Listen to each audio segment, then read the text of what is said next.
শুভ সকাল আমার প্রিয় বন্ধুরা। এতে সকাল সকাল দোকান থেকে নিয়ে আসলাম বিস্কিট আর হচ্ছে দুধের একটা প্যাকেট। সকাল সকাল চাটা খেয়ে নেব, চাটা খেয়ে একটু এনার্জি পাবো, একটু ভালো লাগবে, তারপর কাজগুলো শুরু করব।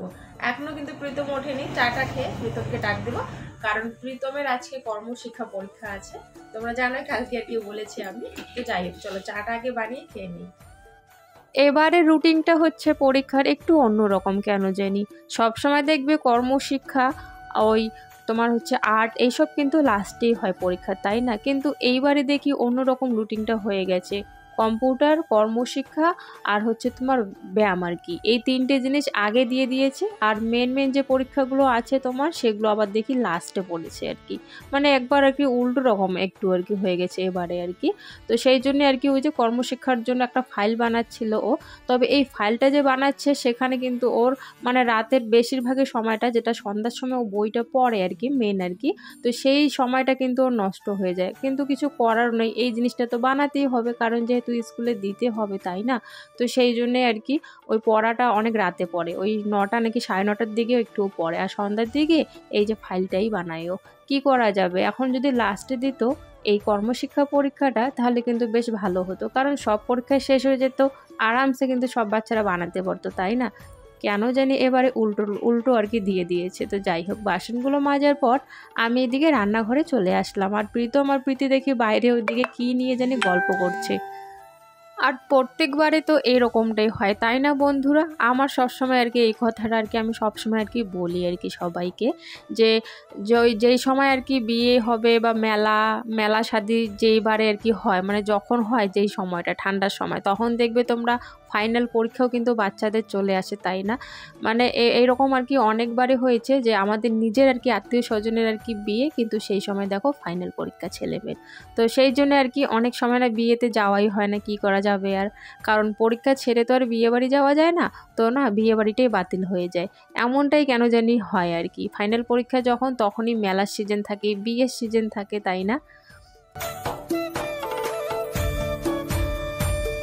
তোমাদের সাথে কথা বলতে বলতে দেখো আমি কিন্তু ঘরে চলে এসেছি বিছানাটা গোছানোর জন্য, আর প্রীতম কিন্তু উঠে পড়েছে যেহেতু এখন বিছানাটা আমি তুলে নিচ্ছি, আর ওকে বললাম তাড়াতাড়ি ব্রাশ করে একটুখানি পড়তে, কারণ রবিবার তো ছুটিই আছে, সোমবার না ওর বাংলা পরীক্ষা আছে। তো আজকে তো ওই নিয়ে যাবে কর্মশিক্ষার যে জিনিসটা আর কি বানিয়েছিল, সেই জিনিসটা নিয়ে যাবে। তো বললাম যে বাংলাটা একটুখানি পড়ে নিতে, কারণ সোমবার তো পরীক্ষা। তো উঠে পড়েছো, ব্রাশ করবে এখন, একটু পর আবার স্কুলের জন্য রেডি হবে, আর এদিকে আমি আমার কাজ করে যাচ্ছি। চলো বন্ধুরা, কাজগুলো করতে করতেই তোমাদের সুন্দর সুন্দর কমেন্টের উত্তরগুলো দিয়ে ফেলি। সাথী দিদিভাই বলেছ, সত্যি তুমি খুব সরল, তুমি না জানলো কোনো কিছুর নাম যদি নাও জানো, তাও না দ্বিধাবোধ করো না, সবাইকে আর কি বলে দাও। সবার কিন্তু এই সাহসটা থাকে না, এই জন্যে তোমাকে অনেকটাই ভালো লাগে। তো তোমাকে প্রথমে তো সাথীদি অনেক অনেক ধন্যবাদ মন থেকে, আর আমার তরফ থেকে অনেক অনেক ভালোবাসা। আর সত্যি কথা বলতে মানে অনেক কিছুর নাম আমি জানি না, অনেক কিছু আবার করতেও পারি না। দেখো সবাই তো সবটা পারে না, তাই না? সবাই যদি সবটা পারতো তাহলে তো হয়ে যেত, তাই না? সবাই সবটা কিন্তু পারে না, সেই জন্য আমি লজ্জাও করি না। আর প্রিয়াংশী দেব বলেছ, দিদি ভাই তোমার সব ভিডিও আমার ভালো লাগে, আমার নামটা নিও। এই যে বোন, তোমার নামটা নিয়ে নিলাম, তোমাকে অনেক অনেক ধন্যবাদ আমার ভিডিওতে এতটা ভালোবাসা দেওয়ার জন্য। প্রীতম তো চলে গেল স্কুলে, আমি হচ্ছে জামা কাপড় ধুয়ে দিলাম আজকে আবারও একটার। বাচ্চা কাচ্চা বাড়িতে থাকলে জামা কাপড় তো হবেই, তাই না? তো জামা কাপড় ধুয়ে দিলাম। আর ওই যে ওখানে রেখে দিয়েছি আমার ওই যে কুর্তি দুটো আর কি, তো ওই দুটোও ধুতে হবে, তো একসঙ্গে ধুই নেই আর কি, তো সেজন্য ওই দুটো রয়ে গেছে। তো আমি ধুবো একটু পর হলো আর কি, ধুবো, বাইরে রেখে দিয়েছি সেজন্য আর কি, যাতে বারবার দেখে মনে পড়ে আর কি। এখন আর কি যেতে হবে আমাকে একটা দরকারি কাজে। দরকারি কাজটা হচ্ছে তোমার, এখন একটু ব্যাংকে যাব, ওই যে আমাদের যে সেলফের গ্রুপ আছে, তো সেলফের গ্রুপে টাকা জমা করতে আর কি যাব। তো প্রীতি স্কুলে যায় নাই, তুই কি যাবি আমার সাথে? ও রান্না বান্না করলো এতক্ষণ, তো ও নাকি যাবে আমার সাথে। তো প্রীতম চলে গেছে স্কুলে, প্রীতমের যেহেতু আজকে আর কি পরীক্ষা, কর্মশিক্ষা পরীক্ষা, তো স্কুলেও চলে গেছে। আমরা দুজন এখন যাব ব্যাংকে একটু, আর একটু হচ্ছে কসমেটিক দোকানে যাব, একটু আমার একটা ওই কাজল নিতে হবে, দুটো আর কি ইসে নিতে হবে, গার্ডার আর কি। তো এই দুটো জিনিস আর নেল পলিশ নিতে হবে একটা, তো এই কটা জিনিস নেওয়ার জন্য যাব। তো আমি আর গ্রুপের আর এক মহিলা কিন্তু আমরা দুজনে মিলে কিন্তু বেরিয়ে পড়লাম এবার বাজারের দিকে। কিন্তু বাজারে গিয়ে কী কাণ্ড হয়ে যায় জানো তো, সত্যি আমারও একদম মাথায় ছিল না, ওরও মাথায় ছিল না, মানে এরকমটা হবে ভাবতেও আমরা পারিনি। বাজারে গিয়ে দেখি প্রীতি কিন্তু আমার সাথে এখানে আছে। তো বাজারে গিয়ে আমি দেখি কি বলো তো, আমি আর ও দেখি গিয়ে ব্যাংক বন্ধ। আজকে তো হচ্ছে তোমার সেকেন্ড শনিবার, তো আজকে ব্যাংক বন্ধ। আমাদের তো সেকেন্ড শনিবারই মনে হয়, তাহলে ব্যাংক কেন বন্ধ থাকবে? আজকে কিন্তু শনিবার। তো যেহেতু আজকে শনিবার আর ব্যাংকও বন্ধ, তাই আমি ওকে বলছিলাম যে সেকেন্ড শনিবার হয়তো আজকে, সেই জন্য ব্যাংক বন্ধ। আর আমরা বেকার বেকার এতটা রাস্তা চলে আসলাম। তবে ও হাসপাতাল থেকে ওষুধ নিয়েছে, আর আমি হচ্ছে ওই যে বললাম নেল পলিশ আর গার্ডার আর হচ্ছে তোমার একটা কাজল নিয়েছি। তো ওগুলো নেওয়ার পর ভাবলাম চলো ব্যাংক যেহেতু বন্ধই, পাশে একটা পার্লার আছে, ওখানে গিয়ে ভুরুগুলো তুলে আসি। এখানে ভুরু তুলতে এসেও দেখি যে এখানে যে ভুরু তুলবে সেই দিদিটাই নেই, জানো তো। আমাদেরকে বলেছিল 5 মিনিট একটু ওয়েট করো, আমি আসতেছি, এখনই আসতেছি। 5 মিনিটের জায়গায় অনেকটাই 10-15 মিনিট বেশি হয়ে গেছে, তাও না দিদিটা আসেনি। তো বেশিক্ষণ আর দেরি করে লাভ নেই, কারণ আমি আবার রান্নাবান্না করিনি। রান্নাবান্না না করে ফেলে না কোথাও গেলে আবার চিন্তা থাকে কিন্তু মাথায়। আবার রান্নাবান্না যদি করে যেতাম তাহলে অতটা চিন্তা থাকতো না, যেহেতু রান্নাবান্না করি নেই, আবার এসে রান্নাবান্না করতে হবে, ওই চিন্তাটা মাথায় আছে। ছেলেও চলে আসবে, তো সেই জন্য আমি না বেরিয়ে পড়ছিলাম। তো ওখানে বেরিয়ে পড়ছিলাম, তাতেই সঙ্গে সঙ্গে দেখি প্রীতম এসে আমাকে ডাকছে। মানে ওই সময় দেখি প্রীতমের ছুটি হয়ে গেছে, প্রীতমও চলে এসছে। তো সবাই মিলে একসাথে বাড়িতে চলে আসলাম। বাড়িতে এসেই দেখো গ্যাসের মধ্যে কিন্তু ভাতটা আমি বসিয়ে দিচ্ছি।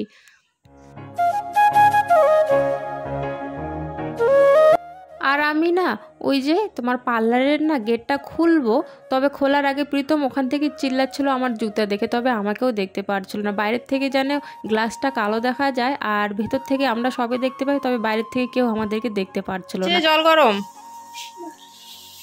ও নাকি চান করবে, জল গরম। এদিকে আমি উনুনটা জ্বালিয়ে দিলাম, জল এনে বসিয়ে দিল।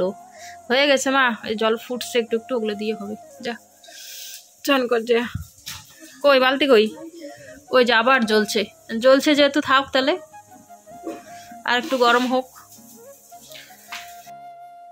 এখনও কিন্তু সেরকম ঠান্ডা পড়েনি, তবে প্রীতি বলছে গরম জল দিয়ে চান করবে, ওর একটু সর্দি লেগেছে তো সেই জন্য। তো আমি তো গ্যাসে রান্না করছি, ওই দিকে উনুনটা জ্বালিয়ে ওই যে একটু জল বসিয়ে দিলাম, যেহেতু ও ওই যে চান করবে, ঠান্ডা জল দিয়ে করবে না। আর বালতিতে না নিয়ে গিয়ে মানে রোদের মধ্যে 1 বালতি জল দিয়েছিল, সেরকম তো রোদ নেই, আর একটুখানির মধ্যে কি আর গরম হয় বলো? সকালবেলা দিলে তাও একটু দুপুরবেলা গরম হয়, তাও যদি বেশি রোদ থাকে তখনই কিন্তু গরম হয়।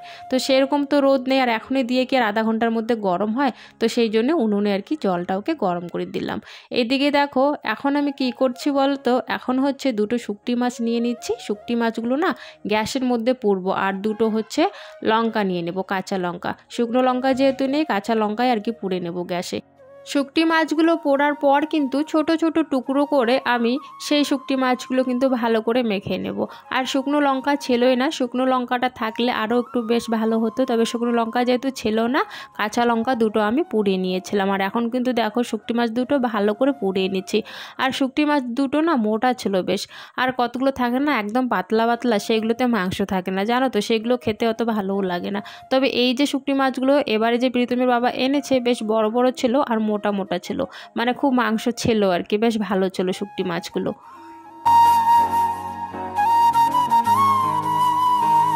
কাঁচা লঙ্কা পুড়তে গিয়ে দেখো কি হয়ে গেছে, মানে একটা কাঠিতে আর কি আমি কাঁচা লঙ্কাগুলো পুড়ছে। আমার আবার এটা খেয়াল ছিল না যে কাঠিতে পুড়ছে, কাঠিটাও যে পুড়ে যাবে। তো তাও আমি কাঠিটা দিয়ে কিন্তু একটু একটু করে নিয়ে নিয়ে অনেক সাবধানতার সাথে কিন্তু আমি লঙ্কা 2টো পুড়ে নিয়েছি। এই যে বন্ধুরা ভাত হয়ে গেছে, খেতে বসে পড়েছি আমরা। আর এই যে শুকটি মাছটা আমি মেখে নিয়েছি, লঙ্কা আর পেঁয়াজ দিইনি, লঙ্কা আর লবণ দিয়ে মেখে নিয়েছি, আর সর্ষের তেল দিয়েছি, বাঁধাকপি ভাজা, আর এখানে হচ্ছে আলু সিদ্ধ ভাত। খাওয়া দাওয়ার পর যদি 1 মিনিটের জন্যও যদি বাসনগুলো কলে পারে রেখে দেই না, পরে আর কেন জানি মাজতে ইচ্ছা করে না। তো সেই জন্য আজকে কি করেছি বলো তো, 1 মিনিটও রাখিনি, 1 সেকেন্ডও রাখিনি, সঙ্গে সঙ্গে মাজা আমি শুরু করে দিয়েছি। অনেক সময় না খাওয়ার পরে এরকমটা হয়ে যায়, মনে হয় না যে আর বাসনগুলো মাজি, তবে কি করা যাবে, বাসনগুলো তো আর এভাবে ফেলে রাখাও যায় না, তো সেই কারণে মেজেই নিচ্ছি। তবে আজকে 1 ফোঁটাও দেরি করিনি, আমি জানি এখন যদি 1 ফোঁটাও দেরি করি তাহলে আবার বাসনগুলো মাজতে ইচ্ছা করবে না, তো বাসনগুলো মাজার পর ভালো করে রেখে দিলাম। এখন এই যে রান্নাবান্না করার পর না গ্যাসের চুলাটা আমি পরিষ্কারই করিনি, খিদে পেয়ে গেছিলো তো খুব, সেই জন্য। এমনি তো বাজার গেছিলাম, বাজার থেকে আসলাম, দুপুরবেলা খিদে তো পেয়েই যাবে তাই না। তো সেই কারণে তাড়াহুড়ো করে রান্নাটা যেহেতু হয়ে গেছে, আর আমার না রান্না হলেই না খিদেটাও পেয়ে যায়, আর দেরি করতে পারি না। তো সেই জন্যে রান্নাবান্না করে আলু সিদ্ধ ভাত যেহেতু গরম গরম খেতেই ভালো লাগবে তাই না, তো সেই জন্য গরম গরম আর কি খেয়ে ফেলেছিলাম। এখন বাসনগুলো মাজার পর রান্নাঘরে এসে গ্যাসের চুলাটা মুছে নিচ্ছি। মাথায় চিন্তা, জানো তো, প্রীতমের হচ্ছে পরীক্ষা, প্রীতমের মাথায় কোনো কিছুই চিন্তায় নেই, তবে আমার মাথায় যত সব চিন্তা আর কি, যে কতদিনে পরীক্ষা শেষ হবে আর কিভাবে যে পরীক্ষা দেবে, কি লিখবে না লিখবে, মানে যত সব আর কি চিন্তা ভাবনা আমার মাথায় আসে। এই কদিন ধরে আমি খুবই সত্যি মনের থেকে মানে কি বলবো, মনে হচ্ছে যে ক্লান্ত হয়ে গেছে খুব। একে তো এই যে সংসারের কাজ, আর একে বাচ্চার আর কি, বাচ্চার জন্য চিন্তা, আবার পরীক্ষা, ফাইনাল পরীক্ষা, কি করবে না করবে, মানে কি বলবো আর। এই কদিন ধরে এমন হয়ে গেছে না, মানে খুব চিন্তা করতে করতে এমন হয়ে গেছে, মানে খুব ক্লান্ত হয়ে গেছি। তো যাই হোক, চিন্তা করে অনেক সময় ভাবি চিন্তা করে লাভ নেই, যা পাবে তাই লিখবে, যা হবে পরে দেখা যাবে তাই না। জোর করে তো লাভ নেই, যে যতটা পারে সে অতটাই পারবে, ওকে জোর করলেও কিন্তু দেখবে বেশিটা পারবে না, আবার এতে আবার বিপরীত হয়ে যাবে, মানে যতটা পারে এর থেকেও দেখবে তোমরা ঠিক মতো সেটাও লিখতে পারবে না যদি আমরা খুব চাপ দিই। যাই হোক, মায়ের সাথে নিজেকে সান্ত্বনা দেই আর কি, চিন্তা করে লাভ নেই, যা লিখবে লিখবে, যা পারবে তাই লিখে চলে আসবে, অত চাপ দিয়েও দরকার নেই আর কি তাই না, অত চাপ দিয়ে আর কি লাভ নেই কোনো। প্রীতিকে আমি অতটাও চাপ দেই না, তবে জানো প্রীতমের দিকে কেন জানি আমি অনেকটাই চাপ দিই, পড়ার দিক দিয়ে আর কি, খুব চিন্তা লাগে ওর দিকে, ওর পেছনে আমি বেশিরভাগ পড়ে থাকি, কারণ প্রীতিকে যা পড়া দেওয়া হয় ও খুব ভালো করে কিন্তু পড়ে নেয়, তবে প্রীতমটা আমার একটু জ্বালাতন বেশি করে আর কি, পড়তে চায় না সহজে, চিল্লাহাল্লা খুব করে, মানে খুব জ্বালাতন হয় আমার আর কি ওকে নিয়ে। তো ওই জন্য আর কি চিন্তাটা ওকে নিয়ে বেশি আমার, যেহেতু ও পড়তে চায় না সেই জন্য জোর করে আমি পড়াই, জানো তো, যতটা পড়াই আর কি। এইদিকে তো সংসারের কাজ, এদিকে বাচ্চার আর কি পড়াশোনা নিয়ে চিন্তা, তো সেই জন্য অনেক দিন ধরে একটু শরীরটা না ক্লান্ত ক্লান্ত মনে হচ্ছে। তো এইদিকে দেখো দিনের বেলা দুপুরবেলা না আমি মোছামুছি এগুলো করিই নি, আবার সকালবেলা ঘুম থেকে উঠে দেখছি আমাদের যে এই যে তোমার আলমারিটা আছে, সেই আলমারির উপরে দেখি মাটির ছিটের ফোঁটা আর কি লেগে আছে, তো কীরকম করে যে ছিটেগুলো পড়েছে মাটির আর কি সাদা হয়ে আছে, এতে নষ্ট হয়ে যাবে, সেই জন্য আমি আবার দেখি তাড়াহুড়ো করে আবার মোছা শুরু করে দিয়েছি। সকালবেলা একবার মুছেছিলাম খুব তাড়াহুড়ো করে, তো এখন আর একবার ভালো করে মুছে নিচ্ছি, কারণ এই দাগগুলো না ভালো করে না মুছলে উঠবেই না, কালো কালো হয়ে যাবে।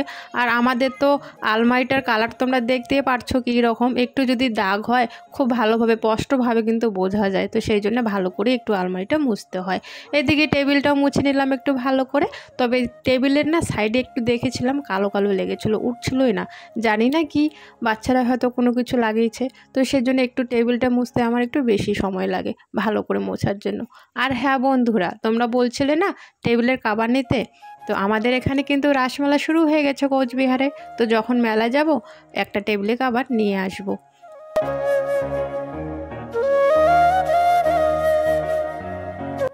খাওয়া দাওয়ার পর এই যে ঘরে সমস্ত জিনিস মুছে নিলাম একটুখানি কাপড় দিয়ে, আর এই জিনিসগুলো যদি একটু না মুছে নিই তাহলে একদমই ভালো লাগে না, তো সেই জন্য একটু মুছে নিলাম কাপড় দিয়ে। এদিকে আবার বাইরের ব্রেঞ্চটাতে দেখি প্রীতি না কি যেন খেয়েছে, এখানে ফেলে দিয়েছিল, তো ব্রেঞ্চটাও মুছে নিলাম ভালো করে। আর জল কিন্তু আমি কালকে নিয়ে এসেছি, আজকে আর জল আনতে হয় না, 1 ড্রাম যদি আমি জল আনি পাশের বাড়ি থেকে 2-3 দিন চলে যায় আরামসে, তারপরের দিন আবার নিয়ে আসতে হয়। আবার যদি 2 ড্রাম একসাথে জল নিয়ে আসে তাহলে আরও বেশি দিন যায়, তবে এবারে 1 ড্রামই জল নিয়ে এসেছি, 2 ড্রাম আনিনি। এখন তো ছোট দিন, উঠতে না উঠতে কাজ শেষ হতে না হতে দেখবে সন্ধ্যা কিন্তু লেগে যায়, খাওয়া দাওয়া হতে হতেই একটু কাজ করা শুরু করলাম ঘরের, তাতেই দেখি সন্ধ্যা লাগা ওইদিকে শুরু হয়ে গেছে, দুজনে তো খেলতে চলেই গেছে। এইদিকে আমি আবার ঘরের জানলাগুলো এখন বন্ধ করে নেব, তার সাথে কিন্তু বিছানাটাও একটু ঝেড়ে নিলাম, কারণ মাটির ঘর বুঝতেই পারছো কতবার যে ওঠা নামা হচ্ছে সারাদিন, কি বলবো আর, সারাদিন অনেক ওঠা নামা হয়, তো সেই কারণে একটু পরপর আর কি বিছানাটা ঝাড়তে হয়, নাহলে না একটু বালু বালু লাগে শোয়ার সময়, তো সেই জন্য একটু সন্ধ্যার দিকে বিছানাটাও ঝেড়ে নিলাম। আর এখন মানে বাজারে গিয়েছিলাম আমি, যখন আসার সময় না ময়দা নিয়ে এসেছিলাম, প্রীতি অনেক দিন ধরে না ময়দার পুরি খাইতে চাচ্ছে আর কি, তো পুরি খাবে নাকি ময়দা দিয়ে। আটা তো আমরা পাই রেশনের, তবে তোমাদের সাথে শেয়ার করেছি এই তারিখের রেশনের আটাগুলো একদম বাজে ছিল, তুষ বেশি ছিল আর কি, তো তো সেই কারণে আমি না কম নিয়েছি, এই তারিখে বেশি আমি নেইনি। তো যেহেতু অল্প কয়েক প্যাকেট নিয়েছি তো তাড়াতাড়ি আটা আমাদের শেষ হয়ে গেছে, তো সেই জন্যে ওই যে নিয়ে এসেছি আমি ময়দা। আর ময়দার পুরি খেতে চাইছে অনেক দিন ধরে প্রীতম। আমারও আবার ময়দার পুরি খেতে বেশ ভালো লাগে। রেশনের আটার পুরিগুলো না একটু যেন কেমন লাগে, লাল লাল হয়ে থাকে আর কেমন যেন লাগে, তো ময়দার আটাটাই বেশ ভালো লাগে, তো সেই জন্য একটু ময়দা নিয়ে এসেছি। আর এই যে আমাদের আটা চালনিটায় কি হয়েছে জানো বন্ধুরা, মাঝখানেই ফুটো হয়ে গেছে, সেই জন্য একটু আটা চালতে আমার সমস্যা হয়। তবে আস্তে আস্তে ধীরে সুস্থে কিন্তু আটা তো না ময়দা আর কি চেলে নিচ্ছি। ময়দাগুলো কিন্তু পরিষ্কারই আছে, তবে যে কোনো আটা হোক ময়দা হোক যতই পরিষ্কার হোক আর কি টেকনি দিয়ে আর কি চেলে নেওয়াই ভালো। কেন বলো তো, এই যে তোমার ময়দাও কিন্তু সাদা সাদা পোকা থাকে, সেই জন্য আমি না ময়দা হোক আটা হোক ভালো করে চালি আগে, তারপরে কিন্তু মাখি। সাদা সাদা পোকাগুলো না ময়দায় দেখা যায় না, যদি চালবা তখন দেখবা ওই চালনির মধ্যে থাকে আর কি, আটা চালনির মধ্যে। এইদিকে আবার তাড়াহুড়ো করে দুজনে দেখি উনুনটা জ্বালানি শুরু করে দিয়েছে। আমি যেভাবে ছোট ছোট করে টুকরো করে খড়ি দিয়ে উনুনটা জ্বালাই, দুই ভাই বোন বসে ওরকম করে না উনুনটা বেশ সুন্দর করে জ্বালিয়ে নিয়েছে। আর জ্বালানোর সাথে সাথে বলছে আমাদেরকে কয়েকটা বানিয়ে দাও, আমরা এখনই খাবো, তারপরে বই পড়তে বসবো। তো আজকে তো দোকানের কোনো টিফিন নেই, মানে বিস্কিট কোনো কিছুই আনিনি, মুড়িও আনিনি। তো ভাবলাম যেহেতু ময়দাটা মেখেই নিয়েছি বানিয়েই ফেলি। তো ওদেরকে আবার 2-3টা বানিয়ে দিলাম। তারপর ভাবলাম যে না, সব কিছু যেহেতু রেডি আছে সম্পূর্ণটাই বানিয়ে ফেলি, তো সম্পূর্ণ পুরিগুলো বানিয়ে ফেলি। তারপর লাস্টে গিয়ে সুজি আনলো দোকান থেকে প্রীতম, 10 টাকার একটা প্যাকেট, অর্ধেক সুজির প্যাকেট আর কি বানিয়ে নিলাম, আর অর্ধেক সুজির প্যাকেট রেখে দিয়েছি।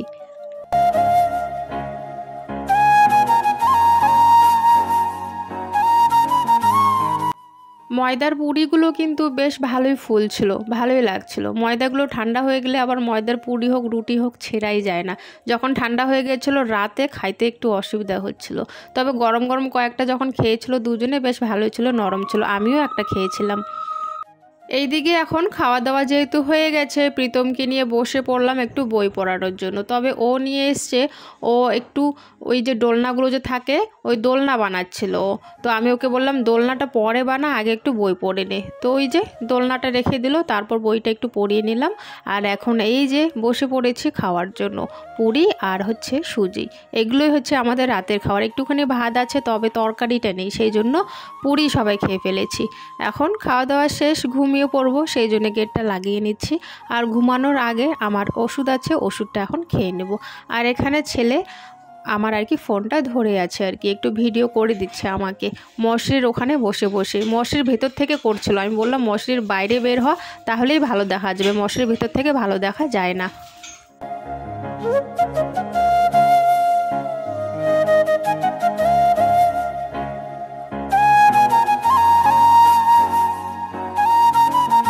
এখন তুই দেখ একবারে তা কেমন করে নিছে, মশারিটার ভিতর দিয়ে গোজাইছিস বালিশগুলো রে। খাওয়া দাওয়া হয়ে গেছে আমাদের, এই যে মশারি টাঙানো শেষ, আর ঝাললিও না এমনি ঢুকেলি ব্ল্যাঙ্কেটটাও। বাবাই লাইট বন্ধ করবো এখন। তো আজকের ভিডিওটা বন্ধুরা এখানে শেষ করছি। এখন বাজে হচ্ছে 9টা বাজে, এখন খাওয়া দাওয়া আমাদের শেষ, আমরা এখন শুয়ে পড়বো। ঘুমোতে তো ওই 9:30 কি 10টা বাজবেই। তো যাই হোক আজকের ভিডিওটা এখানে শেষ করছি, দেখা হচ্ছে আগামীকাল নতুন দিনে নতুন একটা ভিডিওর সাথে। সবাই ভালো থেকো, সুস্থ থেকো, টাটা। টাটা দে, টাটা। প্রীতম এই যে কি করিস তুই এখন? হ্যাঁ কি করিস? চলো লাইট বন্ধ করলাম, লাইট